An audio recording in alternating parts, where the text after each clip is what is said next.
Okay, good evening, everybody. My name is David Lee, and I'm your speaker tonight. I'm actually a drug and alcohol interventionist. I'm a drug and alcohol counselor, but I'm not really here to talk that much about that. Do you guys know what an interventionist is?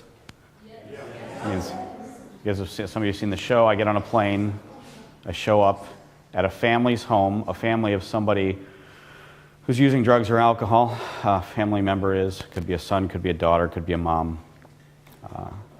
And usually long time has gone on before of using drugs, and this individual just won't quit.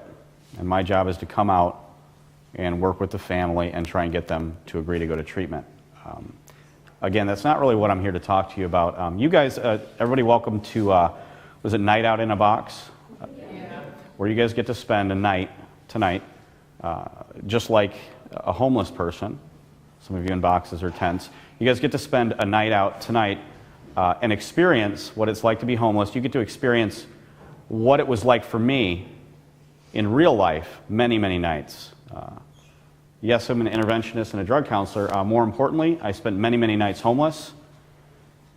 I am also a recovering drug addict, and I made a series of choices in my life that put me in a position that you guys are going to be in for one night tonight. To reframe it, tomorrow morning you guys are going to wake up, your moms or dads are going to pick you up, or you're going to get in your car and you're going to go home. Let's change it up a little bit. Let's wave a magic wand, and when you guys go out in your boxes tonight, the situation is a little bit different. Your family doesn't want anything to do with you. You can call them, collect, because you don't have a cell phone. You find a payphone, you can call them, and the first words out of their mouth is, "Oh, it's you. Don't ever call here again." Click. The friends that you guys have long gone years ago. They don't want anything to do with you. You have no money. The clothes that you guys are wearing right now is all you got. Now, if you're lucky like I was, you could find a church that might be willing, if you show up at 6 o'clock in the morning and listen to a sermon with all the other homeless people that haven't showered for months. If you could sit and listen to that sermon, you'd be lucky to get maybe some eggs or pancakes or whatever have you, but you can't stay after that. After that, you have to go. Where do you go? That's up to you. And you walk around and you wander around until 1 o'clock in the afternoon, where you can find another guy that's willing to give you another sermon in exchange for a sandwich. And that is your life. And if you're anything like me, every once in a while you'll sit head in your hands, and you'll reflect back on the choices that you made. So tonight is a little bit more about choices, and I want to leave you guys with something that maybe you can think about tonight. I could give you the speeches that I used to hear when I was in high school, say no to drugs and all that wonderful stuff. I heard them, and I still ended up down the road that I did. I'm going to open this up with a question, and I want you guys to give me the answer. That's what this night is about. I want to see if you guys can give me the answer to the question. And here's what it is. I graduated from Griffith High School in 1988. I was the student council president. I was the smartest kid in my high school. I was who's who among American high school students. I had a full-ride scholarship. My brother, a year younger than me, also is the student council president. I ended up a full-blown drug addict. I ended up homeless, living on the streets. I ended up going to more rehabs than you guys can imagine. I ended up spending 10 years of my life trying to undo decisions that I made when I was your age. I tried to put the brakes on and I couldn't. I have spent more time in rehab than you guys have spent in high school or junior high. Add up your school, I have spent years in treatment trying to fix a decision that I made roughly when I was your age. So here's the question that we're going to start with, and I want you guys to kind of, as we go through this, the question is, why did I become a drug addict and my brother didn't? And to jump a little bit ahead, you're probably thinking, well, probably because you experimented with drugs. When I was 15 or 16, my brother and I drank, we smoked pot together, we dropped acid together, we threw parties together. We were the party house. We were both starting off exactly the same. So the question is, why did I become a full-blown drug addict and my brother didn't? And that's the question. So we're going to go back through my life, and we're going to see if you guys can figure it out. My brother and I were both raised by the same parents, my dad and my mom. We grew up not far from here. My mom and dad are both alcoholics. Now, some of you might be thinking, maybe that's kind of what it was. But understand, back then when we were kids, we didn't necessarily know that they were alcoholics. My mom would be sick Saturday mornings, I noticed. She would be out late on Fridays. I noticed on Saturday mornings she'd be sick. Sunday mornings she'd be sick. Some people in this room might think that the reason I became a drug addict is because my parents are alcoholic. Is there anybody here that actually thinks that maybe that has something to do with it? Okay. There are some studies that show that if you have parents that drink or alcohol, it might lean towards it, but remember, here's the deal. My brother didn't become a drug addict. My brother did not become an alcoholic. I did. We were raised by the same parents. My parents were very poor. I don't know what your situation is. I don't know much about your stories. On Monday mornings, me and my brother used to have to get up early and go to school early, and we would get a free lunch pass. That's how poor we were. We were one of the poorest kids on our block. And it was kind of embarrassing. Nobody else had the free little lunch cards, not that I remember. And it was kind of embarrassing. I don't know why, but back then in my school, they were a different color than the regular lunch cards. And I was kind of embarrassed. It was one of the first times when I was a kid that I started noticing that maybe we were a little bit different. We didn't have a lot of money. Is there anybody here? Do you guys think that maybe poverty has something to do with it? Do you think the fact that my family made less money than other people, or maybe do you think it's because I felt maybe I was a little insecure about not having a lot of money? Is there anybody that thinks that? You do? Why? Yeah, why? Maybe it's your way of rebelling against the situations you were automatically forced in. Okay, that I was poor? You didn't have a choice in That I was poor? Maybe I was a little resentful at the fact that I was poor? Let me explain what it was really like growing up in my family. I didn't even really know we were poor. See, my mom had this really cool ability. She would save up her money. She was a waitress and a bartender, and she'd save up her money. And she bought, back then, I'm really telling how old, she bought an Atari 2600. I still play video games to this day. I've got all kinds of video games. But back then, video games weren't popular. They just came out. And my mom saved all of her money, and she got us this Atari. And she had this ability to convince us, like we were the richest kids on the block. She was a single mom, and she cared about us. So even though we were poor, she had this ability to kind of make things magic. I remember when we got our first bike and things like that. So later on in life, I tried to look back and figure out the why. I later figured out the why, and I'm going to explain to you what the why is later on. But back then, I thought maybe it was because I was poor. But remember, my brother was just as poor as I was, right? So we're growing up, right? And we're going through school. I was a smart kid. I was the smart kid. My brother was a jock. Again, I was probably the smartest kid in my high school.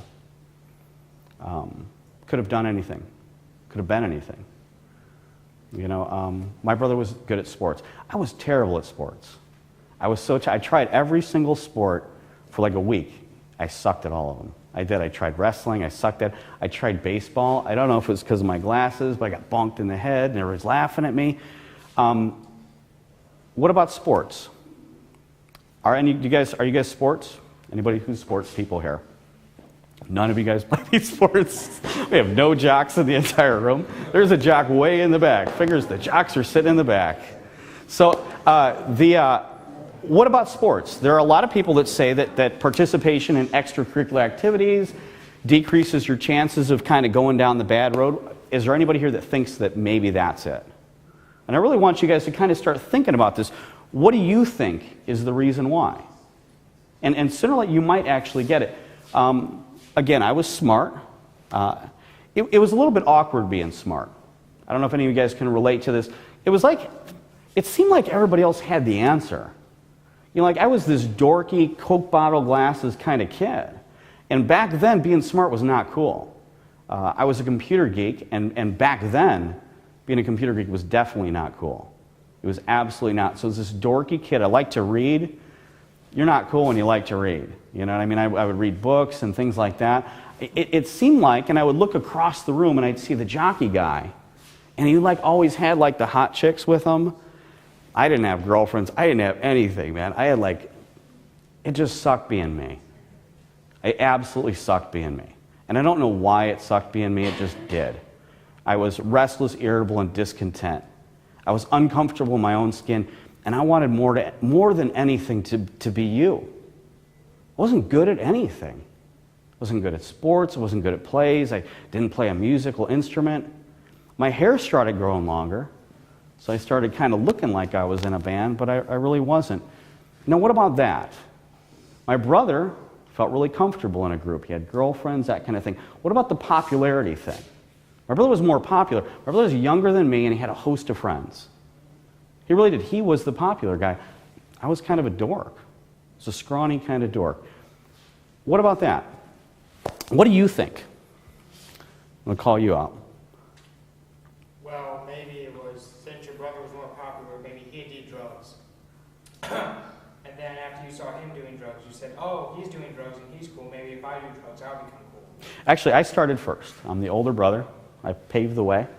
I started experimenting with alcohol and drugs. My brother jumped on board. And remember, the question is, why did I become a drug addict and my brother didn't? Remember, we drank, we did drugs, we smoked pot in high school. Some of you guys have, you know. And I could give you the thou shalt not, and I can give you the if you use drugs, you'll do this. You know, I heard those lectures too. I saw those things. I don't know. Do they still do in high school? They still do the videos, the movies of the guy that wrecked his car and killed a family of 5 if you drink and all that stuff? Yeah, the scare stuff. Yeah, I saw all that. And it can have an effect. But you know what I thought is it'll never happen to me. And you'll think the same thing. You know? So here we go. So I'm going through high school, right? You know, I got my Coke bottle glasses. My parents are both alcoholic. What is it like being a kid in an alcoholic home? It is chaotic. And it is crazy. They'll fight till 4 o'clock in the morning, calling each other names. When I'd have friends over, they'd be a little freaked out about the whole thing. Sometimes they'd leave. More often than not, they'd stay and tough it out because I was like, what's the big deal? They're fighting. I mean, bad fights. And you stay up till 4 o'clock in the morning and you wait for the fights to get over. And you show up at school and brush yourself off as if nothing had happened with 2 hours of sleep. You know, but you're a smart kid, so you can kind of get away with it. You do that. It's just normal. It's normal. Sometimes you go over to a friend's house and you notice that things are a little bit different, that they eat dinner at 5 o'clock every day. And you don't do that in your house. We don't eat dinner at 5 o'clock. Sometimes mom comes home, sometimes she doesn't. Living in an alcoholic home, you're always waiting for the other shoe to drop. My stepdad, who was also an alcoholic, was kind of a mean drunk. Sometimes we would come home and he would explain to us in detail just what losers we were. Sometimes we would come home and he would throw away all of our clothes. You come home, it's 3:15 after high school, and you no longer have any clothes. So you have to get on your bicycle and go to Jewel, you go to Osco and look in all the dumpsters that you can pull your clothes out of. Otherwise, what are you going to wear tomorrow? So there's some little bit of chaos going on in my life, right? My life is not fun. High school is not fun. Even though you're smart, you get the good grades. Home is not fun. You come home from school and you first ask, is he drinking? And if she says yes, you don't come home. You stay out. Back then, 7-Eleven had video games. You guys don't have too many video games.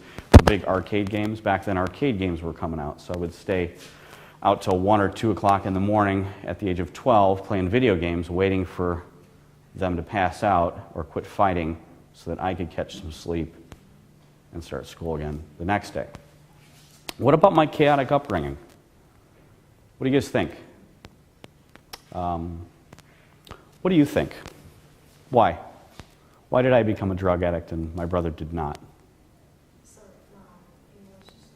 Okay, no problem. How about you? Maybe it has to do because you're staying up so late and don't really have a balanced lifestyle. Mm-hmm. So then you end up like taking drugs to kind of make yourself feel better. Drugs did, yes. They kind of made me feel better, and yeah, that's kind of along the lines. That's kind of some answers as to maybe why I dabbled and experimented more than other people did.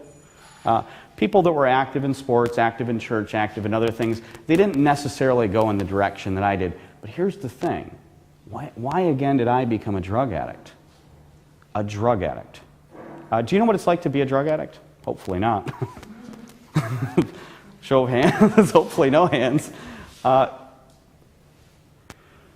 Here's what it's like to be a drug addict. In the beginning, sure, ooh, I like drugs. Ooh, they make me feel good.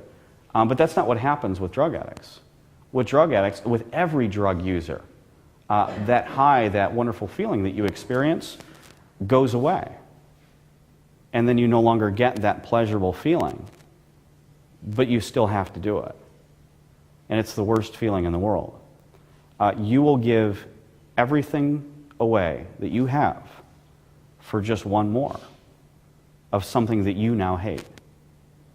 You know, it's one thing when you're 15 and you're smoking a little pot and it's like, yay, this is an awesome experience. Dropping some acid, the walls are melting, it's very cool. But fast forward 5, 10 years, and it's doing the opposite.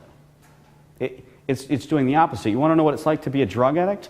We'll talk about drugs that I was doing. Okay, cocaine. I started off in cocaine. Fast forward, I'm now on crack cocaine. What is it like for me if I were to use drugs today? If I use drugs today, crack cocaine, I'm going to go out, I'm going to get some right now. I would be holed up in a motel room. I would barricade the walls. I would put the mattress up against the door to stop them from coming in. I would be up for 3 straight days, completely out of my mind. The TV would be talking to me, and I would be convincing me that they were coming in to kill me. I'd be pouring sweat because I knew in 15 minutes somebody was going to come in and put a bullet in my head. And that's what I'd be thinking for 3 straight days. Does that sound like fun? And imagine, if you will, that you know it's going to be that terrible. It's the worst nightmare that you can even imagine for the next 3 days, but you have to do it. Even today, I'm sober today, even today, maybe tonight, maybe tomorrow, the last thought before I go to bed each night is a little whisper that says, why don't you go out and just get one more and burn your life to the ground again? See, I know what the consequences are. Being a drug addict means it doesn't matter. Being a drug addicts don't go out to get high because it's fun anymore. I stepped over the line and I spent 10 years trying to undo it. It would be very understandable if I'm out there having a good time. And in the beginning, that's what it's like. But in the end, for me and for every single person that steps over the line, it's miserable. And it stays miserable. And that's what we keep doing. So did I do it? Sure. In the beginning, that's kind of why. But why, again, did I become the kind of guy that is willing to trade my car in? I've given my car away for $20. That's an honest-to-God truth, and I've done it more than once. I've handed my key to a total stranger for $20. Brand new car. Take it, just give me one more. Imagine the most valuable thing that you guys have. Give it away. Give it away for 20 more minutes. That's what it's like to be a drug addict. So, was it because of that? Not necessarily. So, we'll go through my life. So now I'm 15 years old, and I pick up my first drink and drug. I remember exactly where it was at. I was standing in a Griffith Little League baseball field, and my buddy had a couple beers, and he had stolen from his parents or whatever, and I drank a couple beers, and I enjoyed it. It's interesting, the effect that had on me. And I don't know if it had that same effect on other people, but I spent my life feeling disconnected. Loneliest guy in a crowded room kind of thing. And when I drank, it connected me. It was artificial, but it didn't matter for a guy like me. I felt like I fit in. I clicked. And there were never any negative consequences back then. I started getting into trouble. My grades started slipping. I got arrested a couple times. I flipped my car off when I was 17, drunk. My girlfriend got so injured she had a brain aneurysm. These were not negative consequences because I really liked that euphoric feeling. Even in the beginning, I would give up just about anything to have that feeling again. I drank for the first time. I was 15 years old. Within a week, I was smoking cigarettes, I was smoking pot, I was dropping acid, and I was getting drunk every single day. Sometimes I had 1 beer, sometimes I had 6 or 7. The biggest problem is that I lived in Indiana, bars and liquor stores weren't open. But I could figure out some way. Sometimes we'd steal from my parents, but I loved it.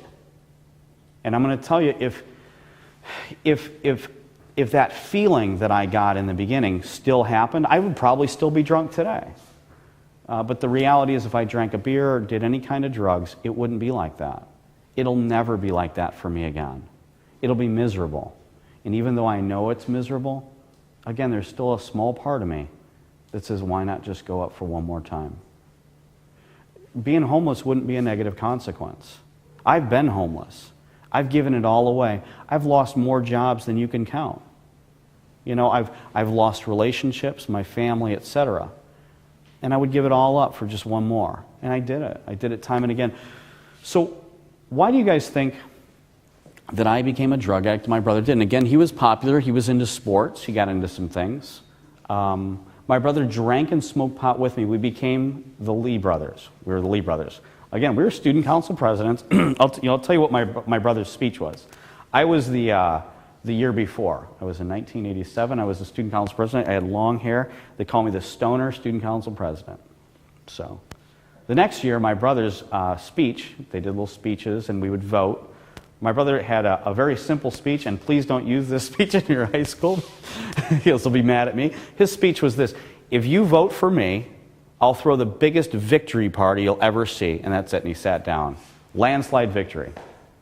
Everybody voted for my brother, and sure enough, we had the biggest victory party you ever saw, and kegs of beer and everything like that. My parents were alcoholic. We were allowed to drink and smoke cigarettes in my house. When I drank for the first time, not only did I feel a sense of connection, I also became kind of popular. And why did I become kind of popular? Because every Friday night, the place to go was my house. We had cases of beer in the fridge, and people would come over, 20, 30 people, and you could drink and pass out. I was that house, and I don't know whose house it is, but you know, there's the house that you can go to. Their parents aren't around, that kind of thing. That was my house. And it was an awesome place to go, and people went there and all that stuff. So there you go. So me and my brother, we become the Lee brothers, and we are the party brothers. Police are showing up and raiding our parties, these kind of things. But understand, we're running the same thing. I mean, we're both doing the same exact thing. Why did I become a drug addict and my brother didn't? Again, we did the exact same thing. Does any of you guys have a hint, an idea? What about you? Yeah, you. Nope. Nope. Yes?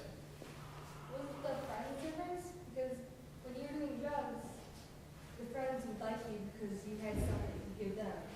In a way, but we shared a lot of the same friends. Remember, we were kind of partying together.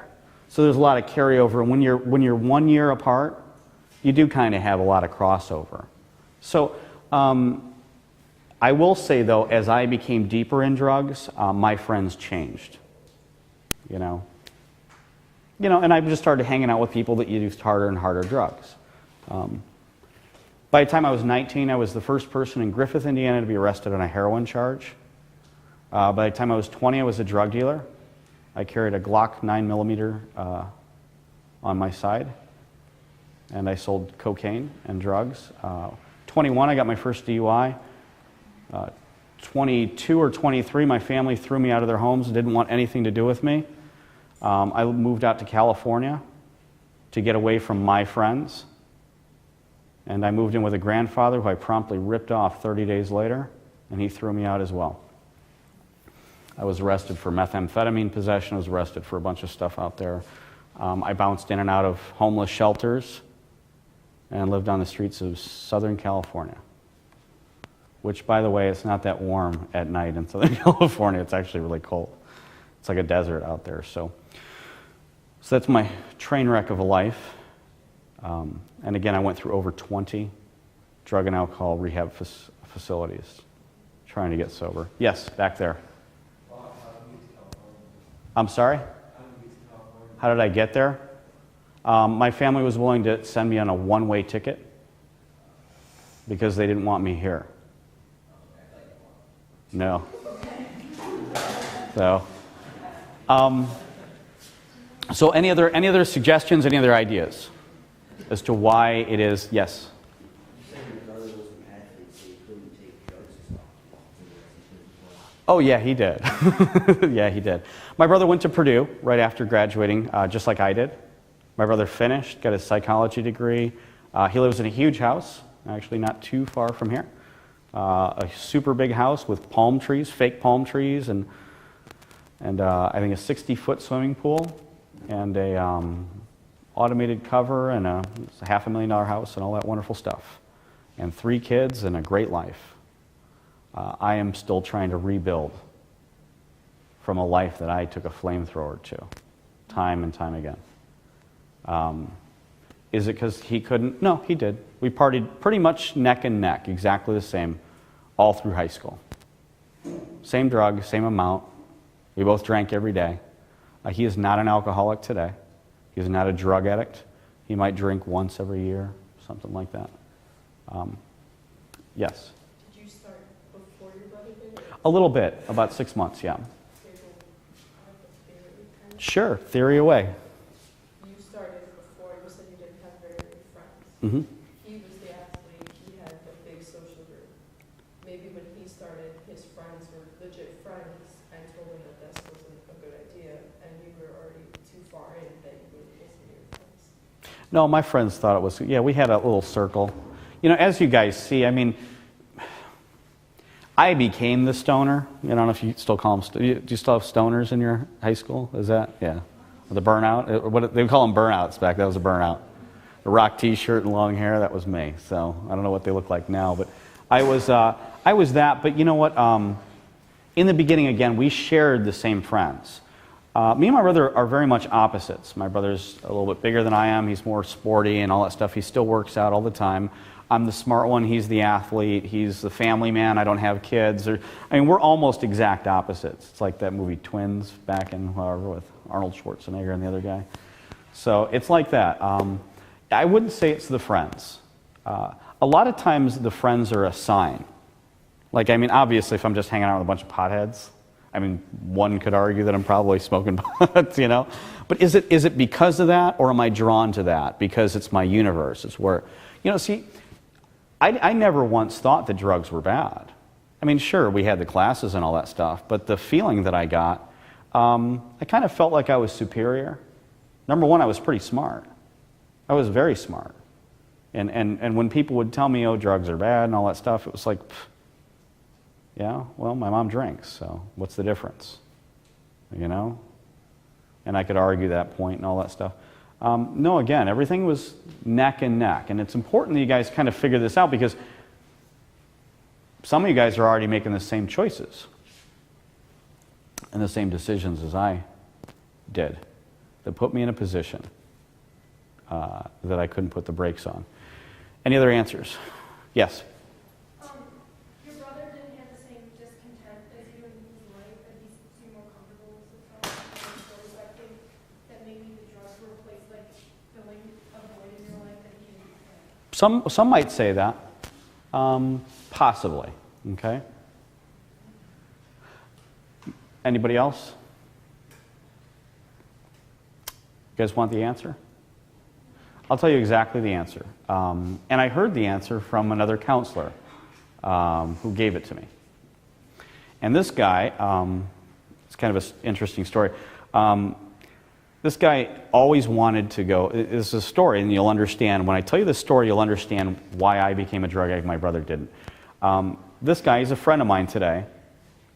He always wanted to go to India. He wanted to drop everything and go and hang out with like a Tibetan monk guy and like do that for a year. He's like one of those groovy dudes that you run into, right? So this was his thing. And he saved up all his money, this is a true story, and he spent every dime he had and he flew out to India to spend a year out in India. And part of the thing that they were doing when they were hanging out with all these monks and stuff like that, one of the things that they had to do is they had to climb up a mountain and there was a temple at the top. And it took like all day.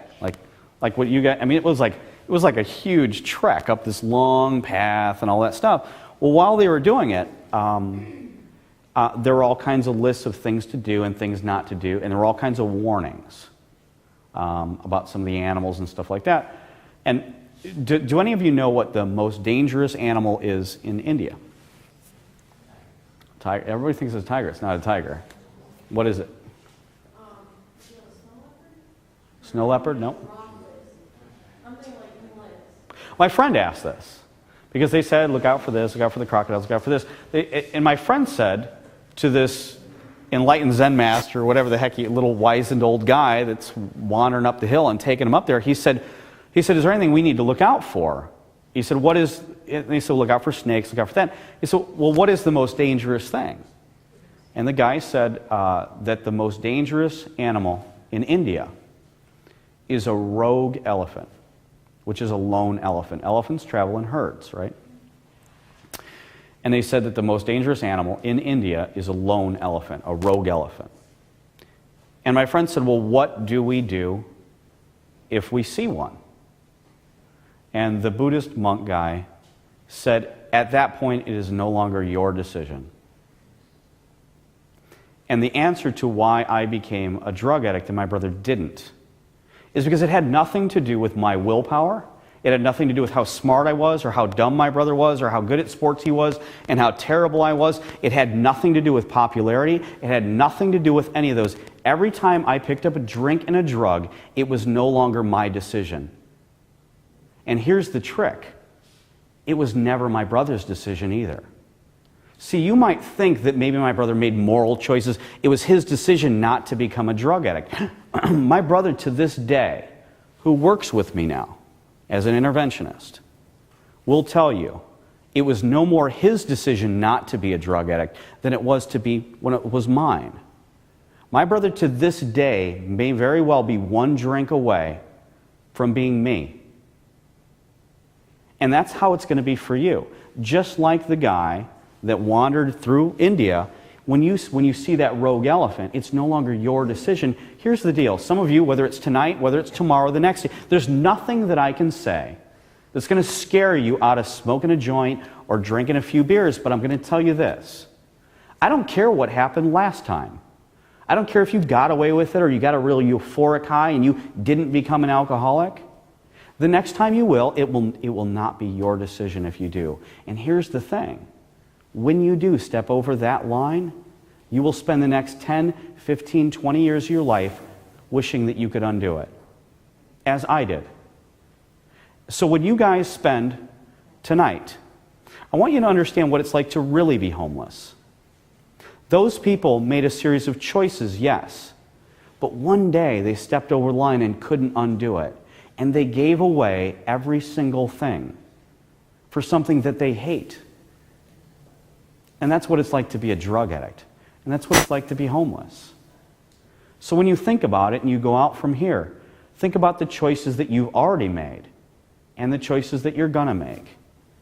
And understand, it isn't about the popular or unpopular. It isn't about the smartest or the stupidest or the this or the that. Each time you roll the dice, it is not your choice. So hopefully you guys can spend tonight kind of thinking about that. And enjoy your night tonight. And you guys are lucky. Tomorrow you get to go home. I didn't. So that's pretty much it. Thank you guys very much for your time. And enjoy your night out. So.